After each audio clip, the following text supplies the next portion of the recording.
Hi, welcome to Culturally Determined on Blogging STV. I'm your host, Aryeh Cohen-Wade, and my guest today is Joanna Mang. Joanna, could you introduce yourself?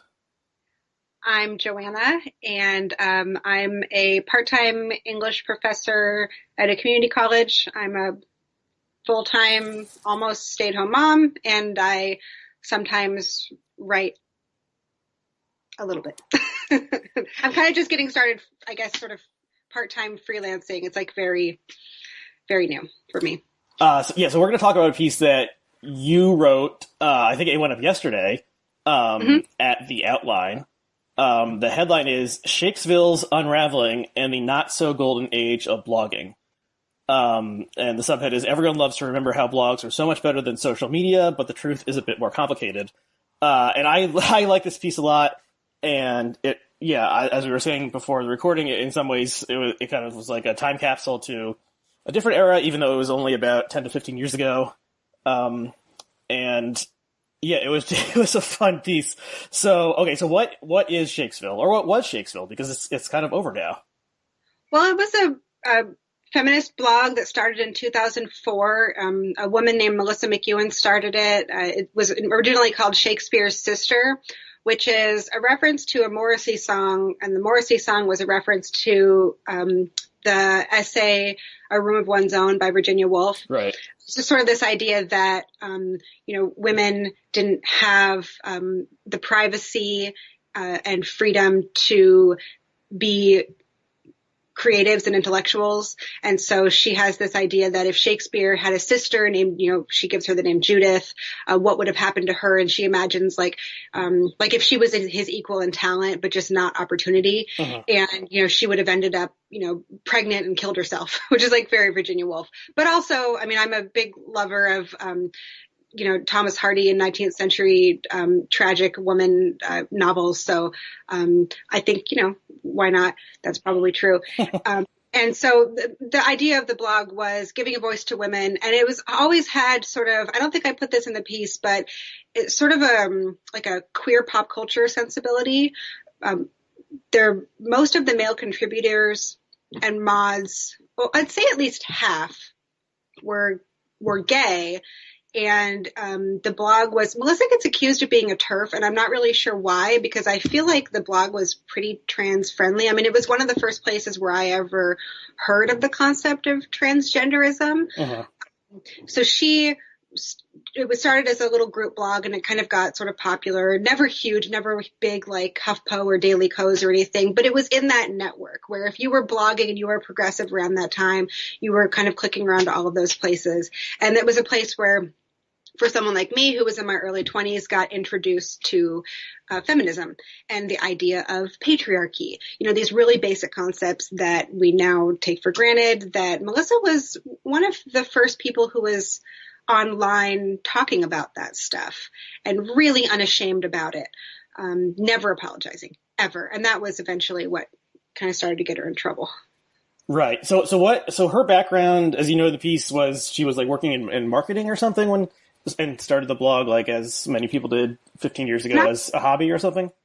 And I'm not super clear on what she did for a living. I contacted her to ask and she didn't get back to me.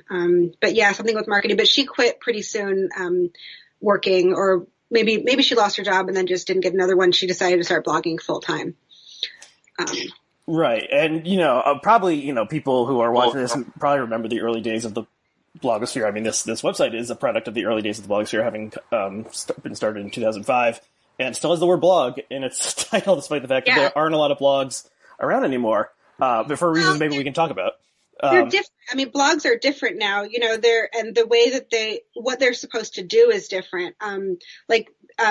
Lifestyle blogging and mom blogging is still really big, but what you'll have a mom or a lifestyle influencer like in her 30s, who has, and they'll have a presence on a blog, but then it always is linking to Instagram and Facebook. And then all of the commenting is happening on Instagram and Facebook. The commenting, they're not building the community on the blog platform. They're building it on social media. And so there are niches where that exists. Although, if you're not a 35-year-old woman with 2 kids, you would never have heard of these women. But in their own spheres, they're they're famous, in that way. Lifestyle influencers, that sort of thing. I mean, a lot of these women have blogs. They have all of that Web 2.0 stuff with the comment threads and the forum feeling of we all share a philosophy and here we are all commenting together. Mm-hmm. That's not a thing anymore. Yeah. And, I think, so like what has changed since like the early days of blogging versus now, where it's more like probably a few people call themselves a blogger now. They'd be like an influencer or YouTuber or something like that, or a TikToker.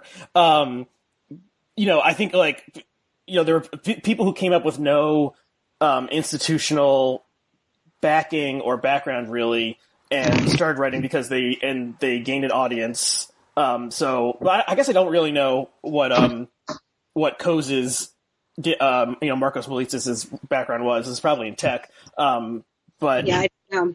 So you had, I'm thinking of someone like Ezra Klein, like he was like 23 or something when he started a blog, and now is, head of a multimedia empire.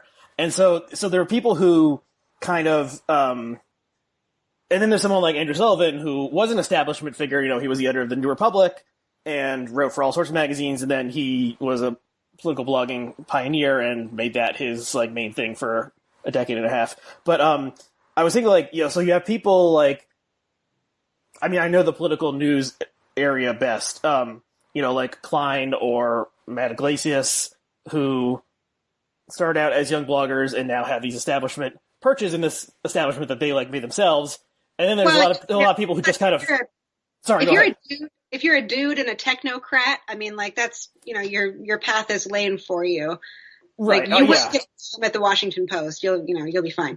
Yeah. Okay. Good point. Yeah. He wasn't like ruffling the feathers of the establishment to, march his way, up it. And then you also have a lot of people who just kind of faded away, because, it turned out you can't really make a living doing this. And, right. And a lot of us were just casual. I mean, I was a very casual blogger. It was just a way to get my thoughts on paper, a way as a writing exercise, a way to meet people and talk about things that my friends didn't want to talk about.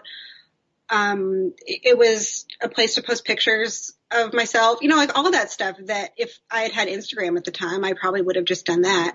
Yeah. Made long, after I stopped blogging, I would post these long notes on Facebook. Remember Facebook notes? People are still doing that, I guess, but I guess now you can just make a really long post. Before you had to make a note. Yeah. And now I'm doing this. Now I'm, writing 3,000 words on an old blog because I just can't stop. Like this is something, when I'm interested in dumb crap, it's fun to share it with others. And sometimes you hit on something that other people are interested in too. Yeah. And, I saw lots of people, sharing your piece and remarking on it favorably. So I think you've, honestly, seriously surprised because like, who cares? I think it's great because I care about, old internet weird, but shocked that other people are interested in that. But that's wonderful. No, I think you've touched a nerve because, this world has kind of vanished, but there's a lot of people around who either came up in it or had some, contact with it. And then, they feel, there is kind of a, sense that the current social media world is, as you know in the piece, it's like, like 4 corporations own everything, an algorithm decides what you see. You feel like bad, if you feel like you're getting punched in the face every day when you're logging in because you're seeing something awful. And then there's like this nostalgia for like the kinder, gentler world of the blogs and the comment sections, but then you're writing to like, oh, it wasn't as good as it seems. So what were some of the things that like were early on kind of like a little maybe not so great about this particular community? Sometime in around 2008, Melissa and her mods started getting really frustrated when people would disagree with them. And I'm not talking about trolls who were just there to be inflammatory and irritate you. I'm talking about people in the community who agreed with Melissa on fundamentals, but would have some sort of like quibble. This happened a lot with things like legal matters. Like she'd write about something, some sort of lawsuit or something, and then somebody would jump in and say, oh, I'm a lawyer or I'm a paralegal and this isn't quite how it works. It's this, really minor stuff. And she would always double down, I don't appreciate you coming in here, or make some sarcastic remark. One of the mods would jump in and be like, oh, thanks for splaining. Splaining is the Shakesville term for, I guess it's not really mansplaining because it's not gendered.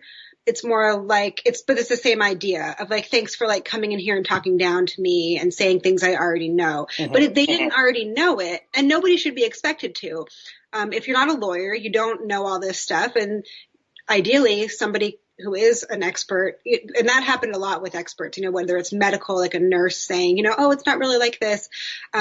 They sort of, because I think they got trolled so much, they ended up cracking down on everybody, including people who agreed with them. And it scared a lot of people off. I mean, it scared me off. I was like, I don't want to, because I contributed there, sort of fun stuff, jokes, and I, was trying to just have fun.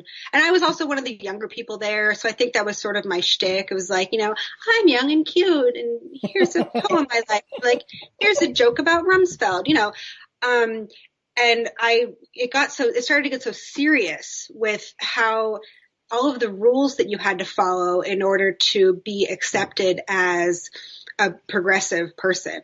And I think that's one of the reasons, it's one of the reasons why people, and I mentioned this in the piece, why people love to make fun of her, or if you were to happen upon the blog today and click through, the thing that would be entertaining is it's fun to make fun of somebody like that who takes themselves that seriously and is that sort of like PC, like social justice warrior thing.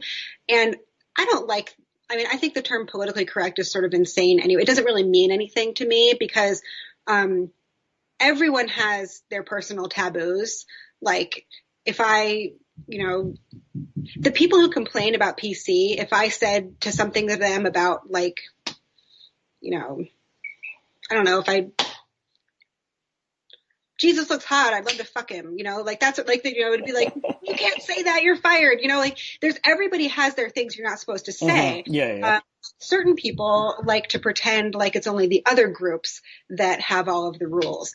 And so that's an insane thing. And then social justice warrior is an absurd term because, social justice is something that, like, as my brother put it, he's like, what kind of social justice should a person not be a warrior for? Like, tell me that. And the thing is, this SJW thing, this is just, we're talking about people who are typing on computers. Like, I don't see a lot of real world activism from a lot of people who talk a lot of shit online. And that's fine. I love online. I'm not expecting that of people, but at the same time, like, Melissa called herself an activist, and I'm not entirely sure whether I think blogging is activism. I think maybe it can be. But a lot of these people are just typing things. And I was like that for a really long time. And it took me until Trump was elected.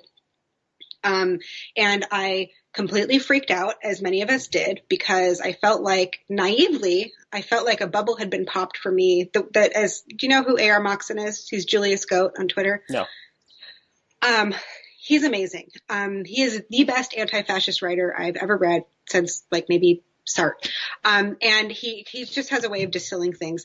And he wrote this really long blog essay called Bubbles. It's like, I'll send it to you. It's sure. like, it's we'll include the link below the video. It's a series of like 13 blog posts. It takes forever to read, including like this long digression about Pulp Fiction, which is also amazing. Anyway, he talks about the liberal bubble being burst when Trump was elected, which was that, it should make you re-examine the way we treat other people and our own personal tendency to see other people as not entirely real. And that's something that everybody does. And I think it's also easy to believe that the things that if you have good thoughts, and if you vote, then you are doing everything that you can. And that just isn't true. You need to be in the real world helping people, doing things for people. And so that changed a lot of things for me. I started getting politically active. I went back to church. I started volunteering at church. My husband and I adopted a Syrian refugee family. Like we went like full, not like crazy. Like I don't do that shit all day. You know, I'm still very selfish and I buy lipstick and I, you know, lay on my couch and watch Netflix. It's just that like I realized that I wasn't really doing much of anything. And I don't see in places like Shakesville and on places on Twitter, I don't see a lot of actual activism. I see a lot of talking. And like I say, talking is great. I'm a big talker. But that was something I started to think about. One of the reasons I wanted to write this piece, is that, you know, blogs, it's just a lot of shit talking, you know? And like I say, I love it, but it's important to just see things how they are. And the thing about Melissa is she never thought it was a lot of shit talking. And I am so fascinated by people who believe so deeply in what they're doing.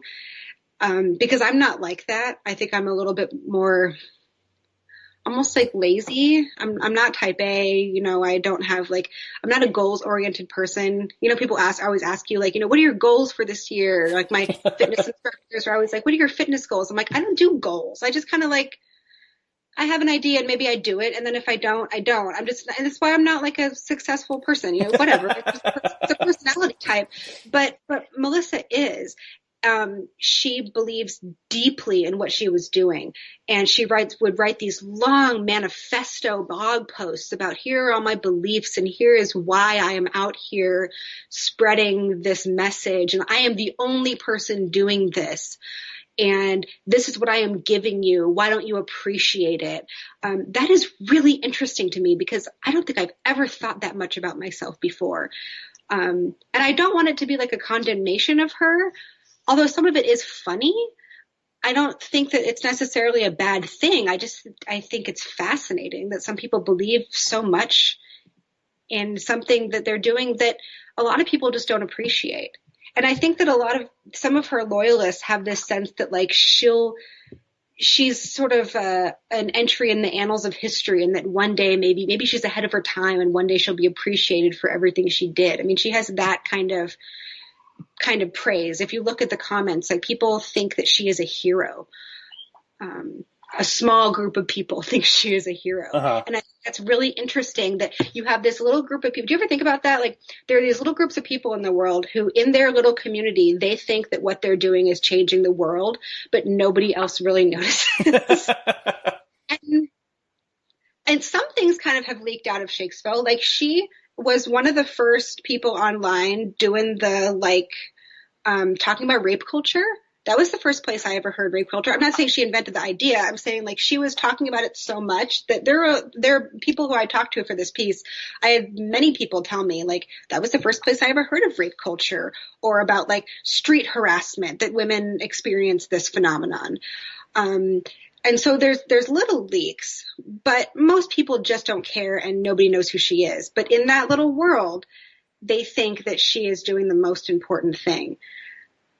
Yeah, so there's a lot in what you just said, and there's multiple strands we could pursue. I think let's put a pin in the like kind of cult of personality aspect of the organization, and just get back to this idea that like what people are doing online. A lot of people feel like what they're doing online really, really matters, and you see this on Twitter. Where I've said this before on the show, there's people who show up log into Twitter every day and they're like, I'm going to war.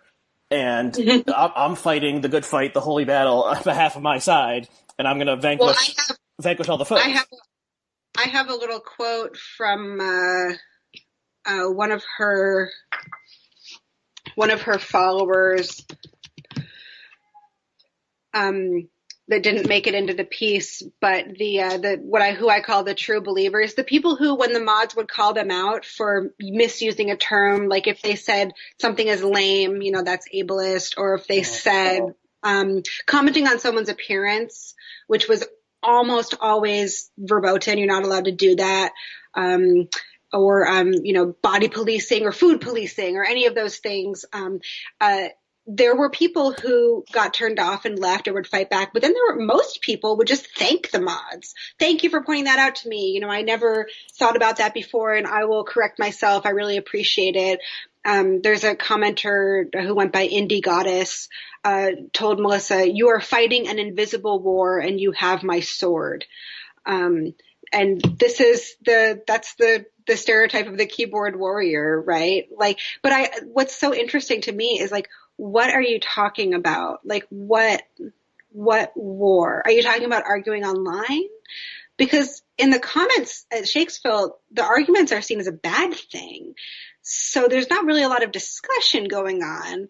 So what do they see her as doing in the world? Is it just the posting? Like, is posting a war? Like, but it's so easy to get into that mindset. Yeah, I mean, a lot of it is, psychology of tribalism and us versus them and stuff. I remember there was one time a year or two ago, somehow I got into it. Usually I don't actually like get into back and forths on Twitter because it's such a waste of time. But I got into it with some guy who had a smallish following. He had very unusual, I don't remember what his name was. He had very unusual, facial hair, like one of those like curly Q mustaches and like just a little like patch here. And then I said something that he really didn't like, and he was like, "I'm putting you on blast." And then he like did a tweet where he was like, look at this guy. Like, I think we need to tell him like what's for or something like that. And there was not like, I did not get anything. So in his world, he's like, I'm going to put this guy on blast and then like, I'm going to fuck up his day. But there was no one like, he was leading the charge and no one was behind him. But in his mind, it was like, yeah, this was some like momentous occasion that was about to unfurl. So that's, yeah, there's people out there like that. And I think Twitter encourages that kind of wackadoo thinking. Apologies for the ableist comment there. And yeah, it's just like you think, you're getting the little like hit of serotonin or dopamine or whatever when you get the like or the retweet, and then you're like, yeah, I gotta like keep on fighting. And then I think a comment section is like can be a healthier place than Twitter because you have more characters, you can include some nuance, there's more of a stable community. And then also there are no, I mean, Discus, like the commenting platform, later included upvotes, but when blogging was, like when you were on a blogger blog, you couldn't like or upvote comments. They just kind of went. And so you could still have a flame war. You could still know who most people supported because of their comments, but it wasn't like you're just posting something, get out, and then you're going to just watch your count go up like on Reddit to see whether you've won or lost. That didn't happen there. So you had to keep kind of fighting about it. And you could still get really, really mad. Somebody tweeted at when Brandy tweeted the link to the article that, like, in blogging days, like, you'd have another person that was in the forum you were in and you just fucking hated that guy and you'd never forget him. And I'm like, oh yeah, like I remember people I hated from Reddit from like 10 years ago, like lawyer lady, I hate her, like yeah. And, so but what's interesting about like the Shakesville, as you describe it, it's like it seems very ideologically like in line with each other. I mean, you have this really funny part that I'll just quote briefly about the advice that was given to people before they became a commenter. So this, you quote from your piece, below each post, a notice stated that one must read the commenting policy and all of a post titled Feminism 101 before commenting. By my count, the commenting policy is 15,000 words long, including linked Shakesville posts. Feminism 101 is roughly 22,000 word annotated bibliography of 182 posts dating from 2006 to 2012. In total, new commenters were asked to read approximately 205,000 words, about the equivalent of Moby Dick, before typing a single sentence at Shakesville.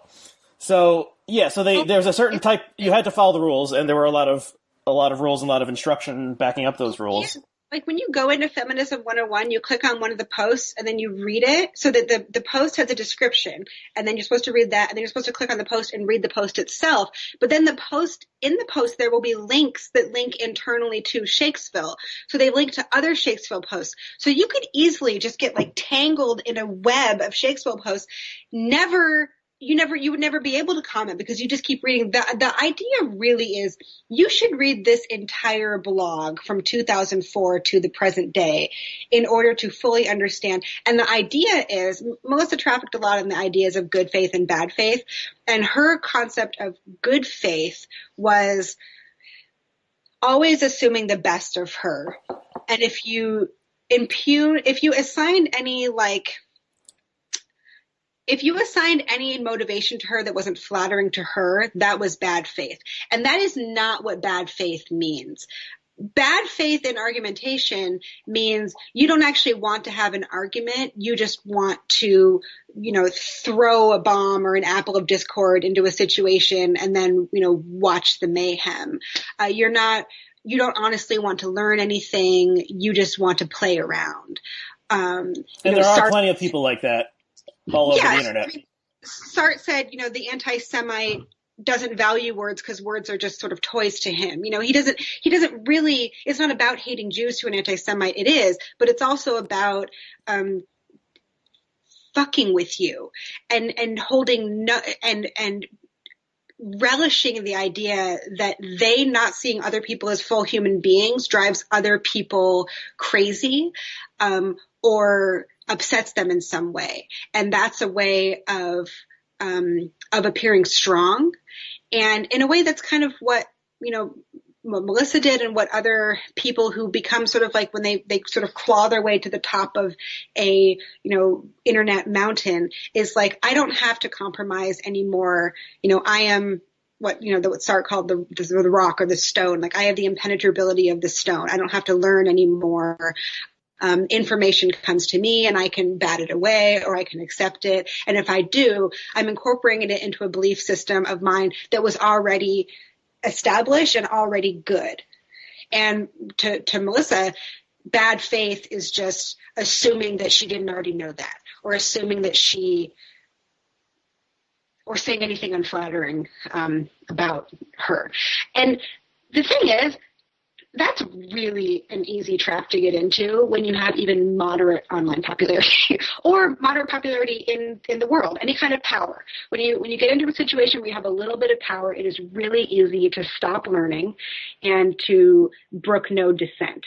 And I didn't want to make the article about here's what this one lady did because she's crazy and annoying. I know some people will read it that way, but that wasn't my intention. I wanted it to be about who do we make a target out of? She is a target. She's an easy target. And that's not necessarily a good thing. Like, it's funny to laugh at certain people, but people are more complicated than that. She's not a bad person. She's somebody who has a strong sense of self-importance. But, there are quite a few people who have a very strong sense of self-importance and who don't want to change and who want to be a stone. And that's not something that it doesn't make her a bad person. Uh-huh. So we're kind of in the cult of personality aspect of this. And well, how many people do you think were like active members, kind of on average? It's so hard to tell because, a lot of people were afraid to comment and a lot of people just didn't comment. Like I have a friend who, she has been giving Melissa $10 a month to her, before she only started a Patreon recently, but like donating $10 a month as a subscription for years, but she never comments. Uh-huh. So there are sort of a silent supporter network of people who just read. So it's really hard to tell. I mean, and also her claims about how many hits the blog got are confusing because like maybe in 2014, I read a comment where she said, oh, this blog gets 14,000 hits a day. But I'm like, are those unique page views or is it just like if I refresh the page 5 times, is that 5 hits? Or if I revisit it several times in the same day, that's not the same thing as unique page views. Right. If I'm an advertiser, I'm not basing my ad buy on that number. I want to base it on originally, like in the early web, it was like, page views, hits, how many do you get? And then it was like, okay, that's very easily gained. Like you can set up a robot to reload every 5 minutes. So then, at this point, it's unique visitors is kind of the metric that advertisers look for. So yeah, like actual really humans. Know what those numbers she's using mean anyway. So to answer your question, I have no idea. Okay. Do you think it's like a couple? So for the community that would call themselves, would they call themselves spoonies, or what is the self-identified? Okay. Shakers. But the spoon, a teaspoon was involved somehow, because that's the icon that's on the image on the outline. There's the idea of spoon, what do you call it? Theory is like in disabled thought. There's this idea that okay, so you have teaspoons and they're on a little ring, or measuring spoons. Mm-hmm. You only have a certain amount of energy. If you're disabled, you only have a certain amount of energy in a day you can devote to certain things. So you're using your spoons to measure out, I don't know how much you can do. And then there's this idea of I don't have the spoons to deal with that. I just let it go. So I think that she kind of adopted it from that. Uh-huh. So that's sounds like emotional labor a little bit. A little bit, yeah, but also physical, because if you're disabled, it's I literally am exhausted and I can't do that. So she took this idea of I have a teaspoon and I'm trying to empty the ocean of injustice. And it may seem like I'm not doing anything and it's not effective, but I am still going to plug away with my teaspoon. She calls it working her teaspoon. And then if enough of us use teaspoons, we'll eventually, drain the ocean. And that was I know that what I'm doing is useless, but I have to keep doing it because it's the right thing to do, which is what gives the readers this sense of she'll be appreciated in posterity. Like Moby Dick. He couldn't sell that book. Nobody wanted to read it. It's true. And now everybody's heard of it. He died penniless and depressed. So it's kind of like that. It's if you really believe somebody is a hero and almost a prophet, then it doesn't matter to you whether the teaspoons are emptying the ocean, because what matters is how history views you, And she has these long digressions that didn't make it into the piece because they are very long, where she talks about, In A Room of One's Own, Virginia Woolf says that there's a future in which, quote, the dead poet who was Shakespeare's sister will put on the body which she has laid down. So it's Judith dies, and then later women in the future will come and put on her body. And that means becoming artists, becoming intellectuals, basically having what we have now, where women are able to have the free space to use their minds and influence the world. And Melissa called herself a descendant of these Judiths. And she said, this is a quote, "I heard their whispers, their haunting encouragements, telling me to put on their bodies laid down and become born. And on October 5th, 2004, I was." That was the day she created her blog. And she says, "It is here that I work for the Shakespeare sisters who will come after, so that they can put on my body and be born." So, okay, so we stand on the shoulders of giants, and I will and someday they will stand on my shoulders. Oh, maybe that's more of a masculine take on the metaphor. I don't know, but it's pretty freaking intense. Literally a descendant of past intellectual women, and women in the future will be inspired by me personally and take up the mantle that I have, finally exhaustedly, shuffled off. It's a lot. I just can't even imagine talking about myself like that. As far up my own ass as I've ever gotten in my life, I don't think I've reached that yet. It's isn't it? It's just so fascinating. I just fucking love it. Well, I mean, it's kind of if I had started a blog in 2004, and within a couple of years there was I was getting 14,000 hits, whatever that meant, and also there were hundreds of people commenting and talking about how great I was, then I might start thinking, hey, I'm pretty freaking great, because look at this thing that I built. And so I think it's kind of a two-way. It doesn't seem like she came in as I was thinking a little bit reading this of the Wild Wild Country, that documentary on Netflix about the Rajneesh. Oh God, so obsessed with weird cult shit. Yes, the Rajneeshi cult. And so he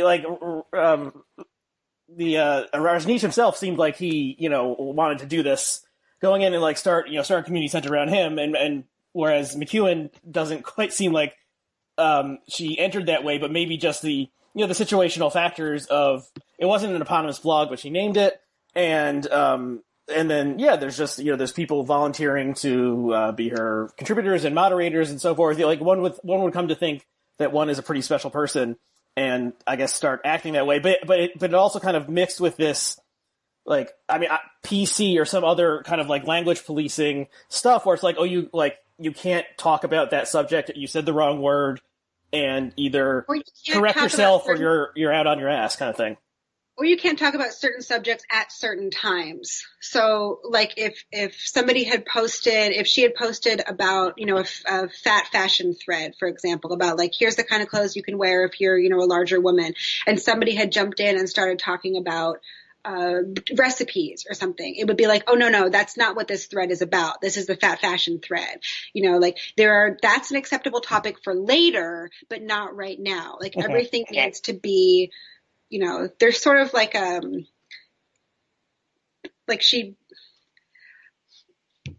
it's the policing, and there's this idea of like the mods would say, especially like Paul the Spud, he would say like, you know, you need to police yourselves. Like we shouldn't have to jump in here and tell you what this thread is for. You should know that you have to follow the topic of the thread, and that means don't disagree. Or they would always say, oh no, you can disagree with us, it's totally fine.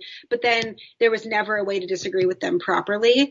And honestly, that's an important thing to think about, like when we do that. Like, okay, I'm a teacher. And sometimes you catch yourself when you're teaching telling students like, oh yeah, you know, ask me whatever, email me if you need help. And then they do. And you're like, oh, like this.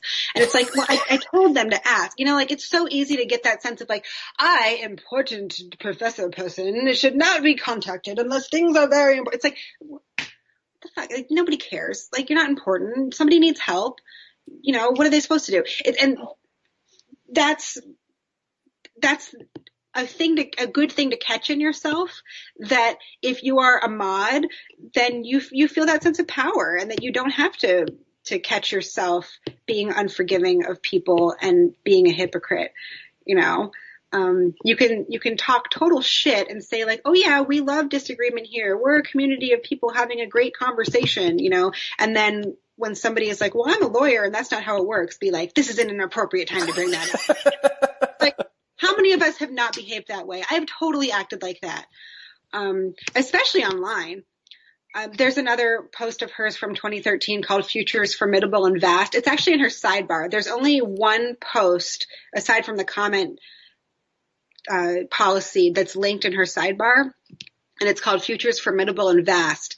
And it's about her dreams, about a world of justice where girls are safe and women are valued and humanity is, you know, all this stuff, you know, where you can expect more out of people, and more meaning, it kind of means whatever you want it to mean. Basically, like, you don't have to make compromises about your values. In my dreams, I do not fly. I float in a cool sea of collective fulfillment. Here, cradled in the embrace of these sparkling, reverberant waves, I realize this true thing. Contentment is better than joy. It's just like this. It's just amazing to me. Like, I just love it. That actually does seem like something that Rajneesh, Shri Rajneesh himself would have said. Religious, right? Yeah. Especially from a group of atheists. And I mean, most of them are not religious. And I don't find the blog terribly friendly to religion, which is fine. I don't care. But, yeah, it's got a sense of a religious sense in terms of this belief that whatever you believe is justice will be made real at some point in the future. You just have to wait for it and believe in it. And what you believe is justice is the way history is going to turn out, because, you know, the moral arc of the universe bends toward justice, and justice is what I say it is, you know. And you note that she compares herself to Martin Luther King at some point, and another thing she wrote. So I want to take maybe just a kind of a brief side detour into like my experience with comic communities and such. Like very early on in the internet, I was like, the main things I did on like America Online were a message board devoted to the X-Men, and later because I think we're the same age. Are you 36? Yes, I'm 36. Okay, so you were like... So this would have been 1995-ish. Okay, yeah, that's when I used AOL. Yeah, okay. So that was what I did on AOL, and I actually, you know, it did become like a kind of, you know, actual community. It was mostly people who were late teenage years, maybe a couple people who were in college. You know, it was just early adopters of AOL who liked X-Men. And so I was into that. As I recall, there were no mods. And I don't know, it was such an early era for message boards. I feel like there wasn't even the need for mods, because like who would even think to like start trouble back then or something. But maybe that's not accurate. But then I also spent time on a Usenet forum that was devoted to Transformers, my other childhood devotion. And oh my God, it's the nerdiest thing I've ever heard. Yeah, I know. And that was, I don't even, there must have been someone who was in charge of it somehow, but like Usenet was kind of decentralized, and so there wasn't the ability for someone to be in charge or for someone to be a mod, but there must have been some way to remove posts or something, because people would get nastier on that one. But those were both, so they weren't, so like one was just an AOL message board, one was a Usenet news group, and no one seemingly was in charge. And so it was just like, status would come from being really knowing a lot about Transformers lore or having a really good Transformers collection. Like those would be the people with the status, and it wasn't like, the people who wrote a funny post or like wrote a fan fiction or something. And then, getting more into like the Middle Ages of comment sections, like I didn't do it for a while when I was in college, but then I got this job at Blogging Heads. And so then I was the mod, like literally, but also, the site itself was encouraging people from right and left to have, to come together and have, a dialogue in a respectful way. And so that kind of did work out largely, there weren't like awful flame wars and stuff, and not that many people got banned or post deleted, but like it did happen sometimes. But also like, there were people who would, I think there's just a like natural law of like small groups that the people who are like really, really energized and do the most, just kind of can assume some level of power. And there was a guy who had like twice as many posts as anyone else. He had like 12,000 posts, whereas the next one would have been like 6,000. And he was very annoying. And we had internal discussions at the company about whether we should ban him or what to do, because he might like freak out or something. Eventually he left on his own accord, and maybe he's watching still. I don't know. Maybe he's gone on to better things. But yeah, that was kind of like, it was more like the respect and the pecking order came from the ability to like dominate the conversation through frequency of posting and posting long posts and stuff like that. But yeah, it was a little bit different because it wasn't people weren't united around one figure or one ideology, and certainly they did not show, a lot of respect to the people who were appearing on Blogging Heads as the guests and the hosts, and they continued that proud tradition today of, telling us how much we suck and so forth. But also it's just like, things just in like the late period of commenting, like it really kind of, it does seem like it's the diehards who are still staying there, because if you wanted like a more dynamic place to sound off, then you would go to Twitter. And if you just wanted to like talk to people you actually know in real life, you would go to Facebook or something. And or you could go to Reddit, and depending on the Reddit as well. You could go into the wild west of Reddit, or you could go into a smaller sub. But even in the smaller subs, you never know who's going to come in there and say crazy shit, So Shakesville is a safe place to be, and that's what they say, it's a safe space, because if trolls come in there, obvious trolls, they get banned so fast. And every once in a while, the mods will leave up a comment. They'll be like, I'm leaving this comment just so you can see all the kinds of things we have to delete here. So that they can feel, the commentariat, as they call it, will appreciate, right. Here's what they do for you. So that this doesn't become advice animals on Reddit, Yeah, that's like leaving, the head on the spike of the tower so that you can see, see evidence of what, the awful criminals. But yeah, I think you made me think about. You made me think about when you were talking about like being on a Transformers Usenet and stuff. Like I want to say it was right before I met my husband, so it was like 2007, and I dated a guy who worked for. He worked for a company that made World of Warcraft, like the card trading game. Mm-hmm. I guess there's cards that it's like a card game, like Pokemon cards, or like Magic the Gathering, but for World of Warcraft. Anyway, he played World of Warcraft all the time because of his job, and because obviously, because you get addicted to it. And he was on his little channel, the headphones. And at one point, like I picked it up and I was like, hey, can I talk into this? And he's like, yeah. So I got on there and I was like, hey, it's like talking to his like guild or whatever. And it was so funny. It was like the 90s. Like, remember like when there were no girls on the internet, that was that sort of thing. It was like all these guys were like, oh, whoa, there's a girl on here. You couldn't even see me. It was just a female voice. It was so funny.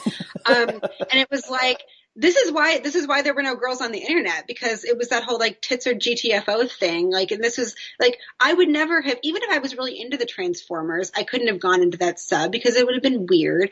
And you know, then that was one of the things that the blogosphere did for women was, and that was why feminist blogs became, you know, maybe things got a little bit strident because it was women being able to be women on the internet and being able to make our own rules. And I mean, even to this day, like if you go on Reddit, the Troll X Chromosome website, which I haven't been on in a while, but like we know where it says like how many subscribers there are to it. It's like, you know, this many number of girls on the internet. It's that whole like, you know, reference to this late 90s idea. That anyone who says they're a girl is either a guy or an FBI agent. Because why would girls be here doing nerdy things, enjoying these things? But with the blogosphere, it's like women could be nerdy and political and feminist and learn about feminism, and talk about male power and about what relationships should look like. And that, you know, that changed a lot of my thinking. It was cool. You know, I didn't have anybody in my life that was talking like that at the time. And I think Melissa did that for a lot of people, even if they later decided that they didn't like all the rules and the self-aggrandizement, and all the various, we talked about the various incidents, like the left tit incident. Oh, yeah. So you mentioned this and I was instantly intrigued. So what is the left tit incident? The left tit incident is when one of the contributors, Deeki, posted a picture of Melissa at her science fair in like 3rd grade. And she's just sitting there with like this little science experiment she did, or had nature experiment. And she's got some sort of like ruffle on her blouse because it was, you know, the 80s. And he just makes a joke for about like, what is that thing on your left tit? She's just making like a throwaway joke about her tacky blouse. And a couple of the commenters are like, whoa, like she's 9 years old in that picture. That sort of squicks me out that you would use the word tit in reference to a child.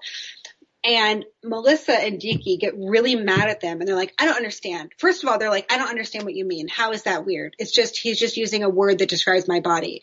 And the commenters are so confused because like, isn't this normally the thing we get mad about at Shakesville? Like, this is normally the thing that you do. Like, and this is what I would do when I wrote there. It was like, you'd find somebody saying tit and then you'd be like, I can't believe you're saying that in this context. And then everyone laughs and then you go home. You know, it's just like, that's just what blogging was. If you go to Wonkat, that's like still the shit they're doing now. And like, so they're so confused, but like, I thought we were doing the thing where we say that things are sexist. And now you're telling me that it doesn't work here. And it's like, oh no, we've changed the rules for this post. This is a post that's a joke about Melissa's science experiment. And you are trying to make this a criticism of a man's language about a young girl's body. That's not what this is. You're not reading in good faith. You're taking Deeki in bad faith. And I love watching this happen because you have moved the goalposts and these people can't keep up and they want to so badly. They want to please you. They thought they were doing the good thing. They thought they were calling him out. You're not allowed to call Deeki out. He's one of the mods. So that's the left tit incident. So was it just that in the sense it was like the cool kids and then one of the cool kids, you know, like wears his hair in a certain way at school one day and then everyone's ready to like make fun of him for his stupid hair, but then like the queen bee is like, oh no, that like I like that hair, and then someone's like, oh yeah, the hair is great. Is it essentially just that? Yeah, the rules don't apply. Or like in Mean Girls when she's like, you can't sit with us because you're wearing, you know, whatever, or you're, you know, and she's like, and Regina's, oh no, she's like, you can't sit with us, you're wearing sweatpants. And Regina's like, oh, those rules aren't real. And Karen's like, they were real that time I wore a vest. And it's like, no, but I'm Regina. The rules don't apply to me, you know. There was also the cherry leaf incident, which is where someone posted a picture of cherry leaves. The post was about like beautiful cherry leaves. I don't know. And then a commenter was like, oh my God, don't even talk to me about cherry leaves. My yard is filled with them and I hate having to rake them. Like very throwaway, you know, like sort of just sharing your everyday life. And Melissa quotes it and is like, don't tell people what not to talk about. That is silencing and everyone is allowed to express themselves. It's like, this sort of became common to share on the anti-Shakesville Tumblrs. Oh yeah, so let's mention that there was one or more than one Tumblr devoted to, from like people who had left the community. And there were a bunch of them. They're all defunct or deleted now, except for Shaker Kool-Aid or Drink the Shaker Kool-Aid, which is still active. I mean, active in terms of like it's still up. You can look at it.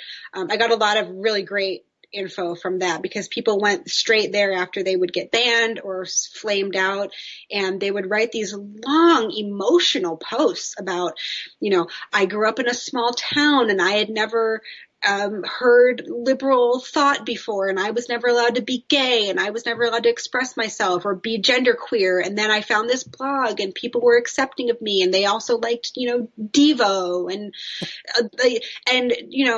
but then I said the wrong thing and they screamed at me, and now I'm scared and sad. And it was like very emotional, people with real trauma in their background, people who felt alienated. I never felt that way in life, really, and when I did, it was not nearly to that extent. And so I didn't have that strong emotional connection to it. But for a lot of people, I mean, especially, I also didn't grow up in a small town. And I had a lot of people tell me that was a big part of their connection to the blog. I mean, like, that's what the internet can do for you, right? You can be physically isolated, but no longer emotionally or intellectually isolated. And to feel that sense that you've been kicked out or that you've done something wrong, it seems, from what I've read, it seems really harmful for people or disappointing. So I thought that was interesting too, that other people could have this very different experience of the blog that I did, because a lot of my friends that I made through blogging, and my brother and my mom read Shakesville and then stopped reading around 2009 when it got weird, and it was just sort of became a joke for us. Like sometimes we'd we'd email each other posts and be like, hey, look at the crazy shit she's doing now, or like I was searching in my email archives and my boyfriend at the time was like, emailed me like, hey, sometimes in the morning when I'm really sleepy and I don't want to go to work, I check Shakesville because like the rage fuels me, it wakes me up. So it's like it just became sort of a joke, but that was because we didn't need it like other people did. And that it's not wrong to need a blog in that way. It's just different. So it's interesting to me that other people would have this strong emotional connection and lean on an online community in a way that personally I never did. But I know that's very real for some people. It also can be unhealthy because you're giving those people a lot of power over you, and becoming a fanboy or fangirl of anything online, or of a celebrity. While that phenomenon is really interesting to me, it also seems like, I mean, have you ever like run afoul of celebrities' fans online? No, I mean, luckily I haven't. I guess I don't have strong enough opinions about like Taylor Swift or, who are the other like wacko. Beyonce has a very, very passionate. Yes, a lot of pop stars. I mean, it's like young, it's like teenage girls, I guess, or certain people though, like Taylor Swift inspires a loyalty in people. Beyonce inspires a loyalty in people that other pop stars don't necessarily, or like like those K-pop fans. Right. Where it's like a religion to them. That phenomenon is like so fascinating to me because it's like you don't know this person, you've never met them, they don't care about you. If you drop dead tomorrow, it wouldn't register, but they represent something very important to you that you feel you need to defend and preserve. And like, where does that come from? Yeah, I mean, there's something. I think there must be something inherent in people that wants to identify with some sort of like distant figure. Maybe it's a religious figure or a political figure. Certainly there's plenty of people who think that Donald Trump is, the bee's knees. And then, but then if you're like a 13-year-old and you really like Taylor Swift and you have Twitter, then if someone says something bad about Taylor Swift, you're ready to tell them to go jump off a bridge or something. That's a normal part of adolescence, figuring out who you're supposed to listen to. Like 13 is a good example. Like you're starting to pull away from your parents. You're realizing your parents aren't perfect. You're trying to attach to other things and ideas and people. And attaching to a celebrity, I think, is very normal and healthy as long as you detach from that and move on to, but there are people who in their adulthood are still in that adolescent phase of attaching to people who don't care about them and are distant and not real and are multi-millionaires. And there's it becomes a whole, like, are you worshiping their power and their money? Like, I know Taylor Swift works for money, but nobody should have that much money, you know. There's only a certain amount that I can respect her before I'm like, okay, this is like, I don't like you just because you're rich. Like, that's literally what it is. Yeah, and then there's, you know, there's people who participate vicariously in the like various feuds of the stars of, you know, of Taylor versus Kanye or whatever, and yes. Okay, so the Shakesville is dead now, right? Is this what inspired you to write the piece? The fact that like 2 weeks ago she said, McEwan said that she's closing down and not going to post anymore? I wish this piece only took me 2 weeks. It took so much longer than that. No, I decided to write it in like early July, because she had a little meltdown on Twitter about a Bernie Sanders tweet. She hates Bernie Sanders, and her blog is not friendly to him at all. And she also hates Bernie Sanders' following, and they hate her. Yeah. And so it's definitely is the reason that this type of person despises Bernie Sanders because Sanders is against identity politics and sees class as the most important thing above all? I think so. Or just the idea that he would think that identity politics is a thing rather than, I mean, doesn't everyone practice identity politics? Right. So, yes. Well, maybe not Bernie Sanders. I don't know. I mean, you see, you know, the like newly resurgent socialist left, you know, would argue that, you know, like, identifying yourself primarily through identity categories and not class categories is kind of a false consciousness that impedes the like class solidarity that we need in order to overthrow the, you know, ruling oligarchs. Right. And that's the problem that Melissa and other feminists like her have with it, is that it disappears gender, race, ethnicity, and disabled or abled and sexuality as important categories that people should identify with and fight for. So yes, that is exactly why they don't like him. And then after that, it's sort of built upon as just like, when you just decide you don't like somebody, you're going to find a lot of things that are wrong with him. Like, oh, he yells too much and he's old and all this stuff. So she tweeted that he used the phrase working class people or people of color, and he didn't mean it like this is group and they're distinct groups. He didn't mean it that way. I'm sure Bernie Sanders knows that there are plenty of working class people who are people of color, you know, because he's not an idiot. And she, well, yeah. Well, this seems like a bad faith reading, right? Right. Only if you understand what bad faith means. And she tweeted that this is finally proof that he believes that working class people are just white people or white guys. That sort of idea. And she got called out by it. Liz Brunig, you know, retweeted it and argued with her and everything. So that amplified it a lot. And so she ended up deleting it, and she tweeted that she said, I'm deleting this not because I think it was wrong, but just because I'm tired of, like, I don't want all this harassment. You guys are annoying me. This is dumb. So that happened. And people started talking about on Twitter about Shakesville. Like, oh, remember Shakesville, that cult? Remember how crazy she is? And I was like, wow, like people remember Shakesville. Yes, it got really weird. And I want to talk about this. And I was like, I wonder if people would want to read a whole examination on that phenomenon. And so then I started writing it. But then it was done. I'd finished it and it was going through edits. And then I checked the blog and saw that she had shut it down. And so then I had to go back and change some stuff. And I think it made the piece better. I think it was sort of a weird coincidence. I think that it improved the way that I was able to, like, my thought process on reflecting about it. But no, I really wish that it had only taken 2 weeks. Also, because I'm not a full-time writer and or a full-time freelancer, so I don't have like a lot of time to concentrate. Like, I can be on Twitter and reading stuff all day because I can sort of like, I can be watching my kids and like read something and like read something, and then, you know, but like the amount of sustained silence thought, the room of one's own situation where you need sustained silence to get good thoughts out of your head, that is at a premium for me. So these things take a really long time. Like, I'm really amazed and sort of envious of people who can just like churn stuff out. But, you know, maybe one day. This is not where my life is at right now. Did you talk to anyone who was, as of like a month ago, still an active member of the community about what they're gonna like? Are they lost at sea? Are they what's gonna happen now?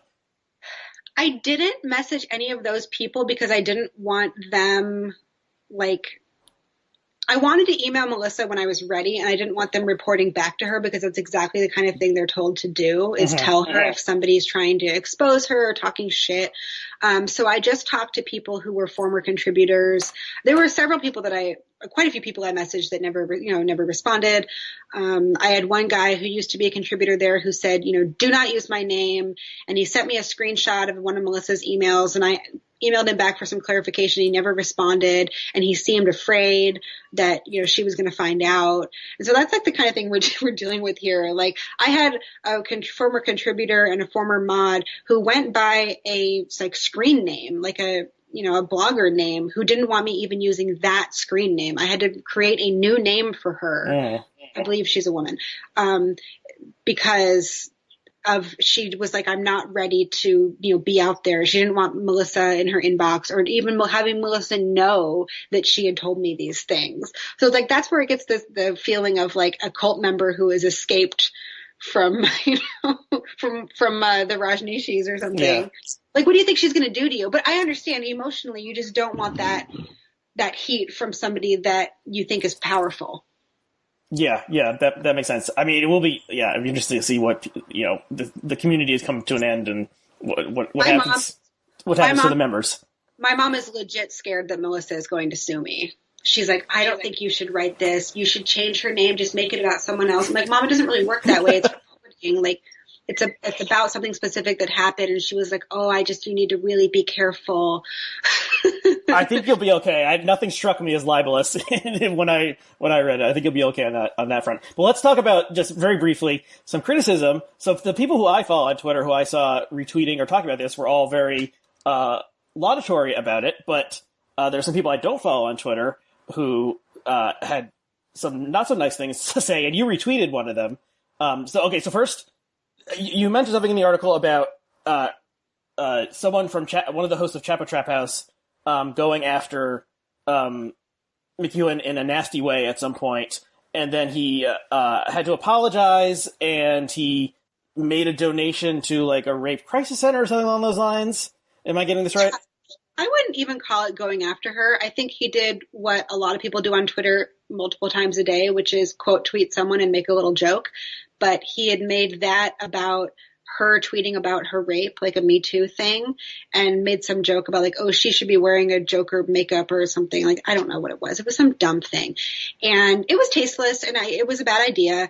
And he got called out for it on Reddit, because I guess the Chapo subreddit is pretty active or something. And he went on there and he said, he's like, I can't defend that. It was I shouldn't have done that. It was stupid. And I'm, going to donate to the Center for Reproductive Rights and, this month. And then, that was kind of it. And Melissa tweeted, first of all, why didn't you apologize to me personally? And then second of all, you should give me that money, because I'm the one who, it costs me money when you harass me, because then it gets more people harassing me, and then that takes my time, and my time is worth money. Actually, it becomes sort of like an interesting sort of like Marxist situation where like the whole time is money thing, like she really like monetizes. She has this idea of how much her time costs.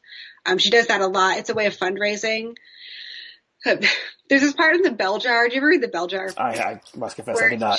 She talks about how her mother was always reminding her about how much food costs. So she had this feeling that when she was eating, it was like eating a pile of pennies and nickels, to like make her value the food. It's like Melissa's day is all pennies and nickels, and it's like, how much money did this cost me? So she'll tell people like, I work for less than minimum wage. But then she'll say, I stay up for more than 24 hours modding comments. And it's like, are you amortizing an 8-hour work day over 24 hours? Because if you do that, we're all working for $4 an hour, right? Like, no matter how good your job is. So it's like, and you can never really trust what she's saying in that sense. So anyway, she was like, well, harassment costs me money. It takes money out of my pocket, because the time I could have used to blog my work that I'm getting paid for by donations is now going to fighting off trolls in my inbox that are coming from the Chapo guy's tweet, which who even knows if any of that is true? Who even knows if that tweet created more harassment of her that she had to spend time dealing with? I only have like 600 Twitter followers, so I don't really know how much time it takes when you get like harassed on Twitter. But for me, I just, can just turn off my phone. I mean, you can kind of see the logical like line of like, okay, like I work. I mean, she's not a freelance writer. Like, exactly, she was, she needed to put that's up more. Exactly what she More. would call it. Well, she was getting monthly donations in a pre-Patreon era, and like so she had to keep things going. And then like time she didn't spend on the blog, with other nonsense, then that wasn't time. Then maybe she would lose a subscriber or something. You can kind of see the logic. But yeah, like I mean, just the whole whenever anyone's like online is like, give me money. That's always a great little like episode. It's really tricky. And what Sadie Doyle was one of the people who criticized me for this. She said, fuck you for she said I was like, I have the quote here. So, Sadie Doyle, prominent, Twitter, progressive woman writer. Sadie Doyle is just like Melissa McEwan. She is a prominent aughts feminist blogger. I mean, she was 2007 Tiger Beatdown. I used to read it. It was great because like she would rant about, about sexism in things that I never even thought of before. I mean, she was influential. But the thing is, she's like one of those, the Japanese soldiers on the island, like she's in a time capsule. Yeah, well, she's at least, there's a lot of people who are still fighting the 2016 Democratic primary election, and I think she's one of them. She was very pro-Hillary. So she wrote, Felix didn't, quote, make a tasteless joke. Felix Biederman of Chapo Trap House. He and his friends laughed at her admission she was raped, called her a whale, said she, quote, probably stinks, and Felix mocked her desire to be comforted because she was fat, and you keep him anonymous and stress his heroism. Fuck you, she says. And then let's add the comment from Amanda Marcotte, who said, I started to read it, but the desperate desire to be the cool girl on the writer's part made it impossible. There's legit criticisms to be made, but not from someone trying to get in with the hip new Chapo cult, which is just as rigid in policing adherence. Okay, a lot of charges there. Cool girl, rape apologist. How do you respond? I didn't know about the whale thing and the smelling bad. I didn't see either of those comments. I don't know if they were deleted or what. I have screenshots of the thing that Felix said and Melissa's response, but I didn't see either of those comments there. Would be a gross thing to say. Let's see, the cool girl thing. That's something I've spent a lot of time thinking about, especially after I read Gone Girl. I think that that's a very real phenomenon that I loved the way Gillian Flynn crystallized for me.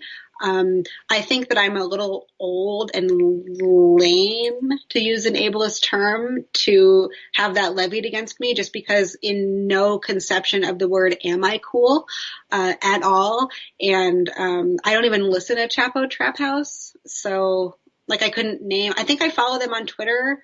But I couldn't tell you who they are, who's even on the pod. I don't know. It's not something I spend any time thinking about. Like I know it's popular, but I don't really see why. I don't listen to podcasts. I listen to movie podcasts. So, politics podcasts are just like, why would you do that to yourself after you look at it online all day? Then you're going to sit in your car and like, I just, So you're insulting the very viewers and listeners of this podcast right now who are. Yes. Oh no, I would listen to this because it's about culture. See, it's the politics stuff. It feels like too much pressure. Also, right now, anything about the Democratic primary stresses me out. I'm just like, please just tell me who the candidate is and I will vote for them. Like I just can't. It's too much for me right now. So yeah, I don't really get what that charge is. But it doesn't bother me. I thought it was kind of, like I know everyone always says this, but I thought it was funny. Well, what it made me think of, and Amanda Marcotte, appeared on Blogging Heads a few times, back in the day. Hasn't been in a while, Amanda. If you're listening, we'd be happy to have you back on. It's kind of like no one has motives where they're just like, this is what I think, or this is what I want to do. There's always like some secret motive of, I'm angling for like a job. I'm trying to impress these people. It's really all about this kind of thing when, most people are not like, at least consciously thinking like, oh, I'm doing this in order to have these people over here like me. They're just thinking like, this is what I want to do. And maybe if that's the unconscious or whatever is saying like, I want the popular people to like me. Here's why I don't understand. What would impressing a group of podcast guys in New York do for me personally, a teacher from Carlsbad, California? Like what would I be hoping to get from them?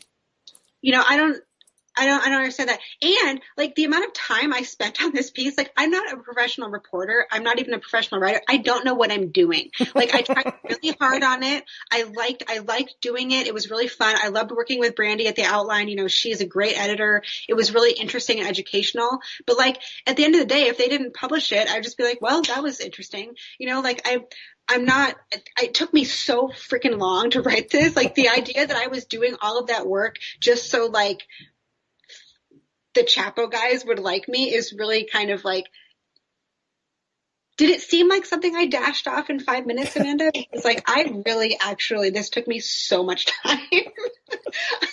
Like the goal was really only, I want to write something that feels like it means something. That was mainly it. That's for me. Not to be cool. Like if I wanted to be cool, I'd just take my top off, There are definitely ways to get it and to get it that take a lot less time. I could be a cam girl. I could be like a cam mom. I'm sure there's a market for that. Cam mom. I have big just like showing you like taking care of your children in a normal way, and then there'd be like leering men watching it. You don't think they would? They totally would watch that. I could get weird. I'm just saying, like if I wanted attention, I could definitely get attention. yeah, there's easier ways.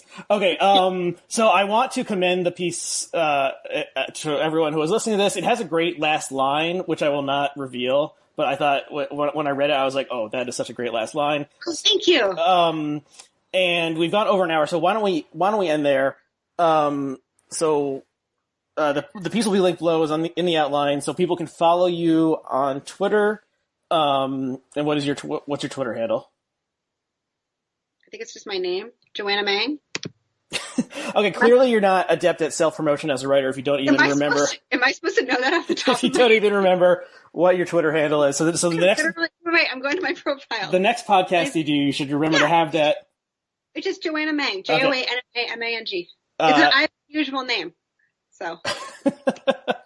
And I'm on Twitter at ARYHCW. Thank you, Joanna. Thank you to our viewers and listeners, and we'll see you again next time.